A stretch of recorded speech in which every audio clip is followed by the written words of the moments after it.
Dans l'émission « Elite Club » de Vision Car, Célestine Bédzigi a vertement critiqué le Premier ministre du Cameroun, Joseph Dion-Nuti, soulignant qu'il est inutile dans le contexte politique actuel du pays.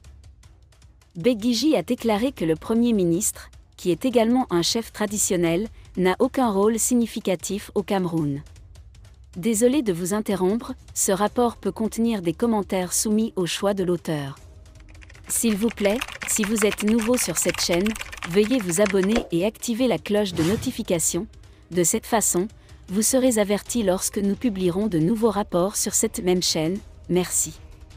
Il a comparé son rôle à un « pot d'herbe » et a souligné le manque d'implication du Premier ministre dans la résolution des problèmes auxquels le gouvernement est confronté. Célestin Bédzigi a publiquement critiqué le rôle du Premier ministre du Cameroun devant les caméras du monde entier. Bédzigi a insisté sur le fait que le Premier ministre ne répond pas efficacement aux défis actuels du pays, notamment dans la région de Nozo, citant la crise anglophone. Il a exprimé son mécontentement face à l'incapacité du Premier ministre à apporter des solutions concrètes aux problèmes du pays, soulevant des questions sur son rôle au sein du gouvernement camerounais. Ces commentaires reflètent l'opinion de certaines couches de la population qui remettent en question l'efficacité du Premier ministre et appellent à un leadership plus dur et plus décisif pour faire face aux problèmes auxquels le Cameroun est confronté. Il s'agit d'un rapport de l'Initiative mondiale contre la criminalité transnationale organisée, une organisation indépendante de la société civile qui surveille les taux de criminalité dans le monde. Des études montrent que la capacité du pays à faire face aux crises économiques internes et aux divisions sociales a diminué en raison des problèmes croissants d'intégrité des élus et de la répression gouvernementale.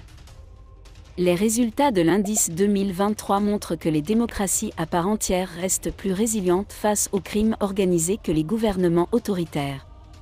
Qu'elles soient étatiques ou non, une bonne gouvernance ouverte, transparente, fondée sur l'état de droit et encourageant la participation active des citoyens est fondamentale pour prévenir les menaces criminelles. Affirme qu'il existe un grand nombre de problèmes aussi dévastateurs en Afrique. L'Afrique a connu un nombre alarmant de coups d'État ces dernières années, principalement dû au mécontentement de certains gouvernements. Ce mécontentement provient des mauvaises conditions de vie, qui entraînent une augmentation de la criminalité.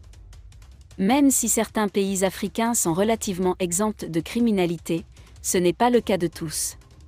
Voici les 10 pays africains ayant l'indice de criminalité le plus élevé. Voici une liste des villes africaines avec les taux de criminalité les plus élevés. Si vous avez aimé cette vidéo, merci de liker, partager, commenter et surtout vous abonner à la chaîne. Et on se retrouve très vite pour une prochaine vidéo.